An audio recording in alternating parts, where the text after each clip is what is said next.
دتا کے گھر کے مالی حالات بہت خراب ہو گئے تھے۔ ایک دن تنگ آ کر وہ پنڈ سے چپ چاپ غائب ہو گیا۔ پنڈ سے نکل کر وہ دور دراز کے پنڈ میں ایک مدرسہ جا پہنچا۔ مدرسے کے مولوی صاحب سے اس نے کہا کہ وہ قرآن پاک حفظ کرنا چاہتا ہے۔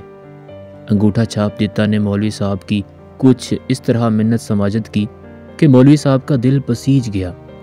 انہوں نے دتا کو قرآن پاک حفظ کروانا شروع کر دیا۔ دن رات محنت کر کے دتا نے 1 سال میں قرآن پاک حفظ کر لیا۔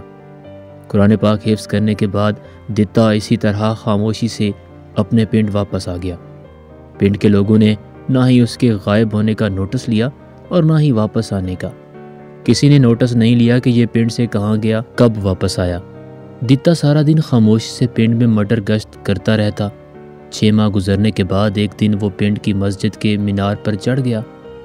اس زمانے میں لاؤڈ سپیکر نہ ہونے کی وجہ سے لوگ مسجد کے مینار پر چڑھ کر اعلان یا اذان دیا کرتے تھے۔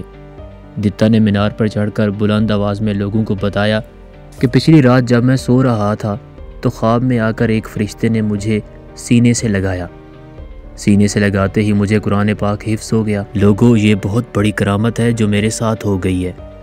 ان پڑھ دتا کے منہ سے یہ دعوت سن کر پنڈ والے ششدر ہو کر رہ گئے۔ مسجد کے مولوی صاحب بھی اعلان سن کر گھر سے باہر نکل آئے۔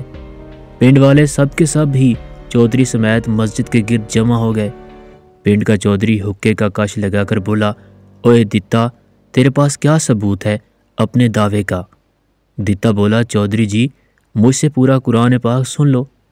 اس کے ساتھ ہی اس نے بلند آواز میں قرأت شروع کر دی۔ پنڈ والے دتا کی قرآن پاک کی روانی دیکھ کر ہکا بکا رہ گئے۔ ادھر دتا آنکھیں بند کیے تلاوت میں مشغول تھا۔ پنڈ کے اور ساتھ والے پنڈ کے لوگ ایسی کرامات دیکھنے کے حد سے زیادہ شائق ہیں۔ چٹے ان پڑھ دتا کی اس کرامت نے ان کو پاگل سا کر دیا۔ تلاوت کے دوران چند جوشیلے دیہاتیوں نے نعرہ تکبیر لگانا شروع کر دیا۔ پنڈ کے مرد و زن جوش و خروش سے نعروں کے جواب دینے لگے۔ مولوی صاحب کا پورا دھیان دتا کی تلاوت کی طرف تھا۔ وہ دتا کی غلطی پکڑنا چاہتے تھے لیکن دتا کی تلاوت میں ان کو کوئی غلطی نہیں مل رہی تھی۔ بالآخر مولوی جی نے اعلان کیا کہ دتا کی کرامت حق پر مبنی ہے۔ مولوی جی کی بات سن کر پنڈ والوں کے جذبات اپنے عروج پر پہنچ گئے۔ کچھ تو خوشی سے دھاڑے مار مار کر رو رہے تھے۔ پنڈ کے اور ساتھ والے پنڈ کے لوگ ایسے ہی خوشی کا اظہار کرتے ہیں۔ کچھ جذباتی ہو کر مینار پر چڑھنے لگے۔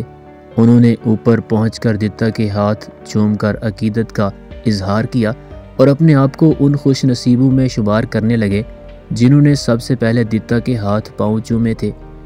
خیر، ان عقیدت مندوں نے آنکھیں بند کر کے تلاوت کرتے ہوئے دتا کو کندھوں پر اٹھا لیا اور بہت احترام سے مینار سے نیچے اتار لائے، جبکہ دتا ہنوز آنکھیں بند کیے تلاوت میں مشغول تھا۔ دتا کے مینار سے نیچے اترتے ہی چودھری نے روتے ہوئے اپنے کھیسے میں سے ہاتھ ڈال کر 100 روپے کا نوٹ نکالا اور دتا کی مٹھی میں دے دیا۔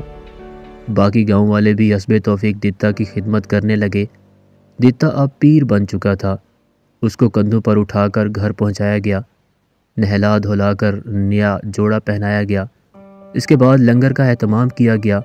وہ دتا جس کو اپنی 2 وقت کی روٹی کے لالے پڑے رہتے تھے، اب اس کے لنگر پر غریب آ کر اپنا پیٹ بھرنے لگے۔ قوالوں نے مستقل دتا کے گھر پر ڈیرے لگا لیے۔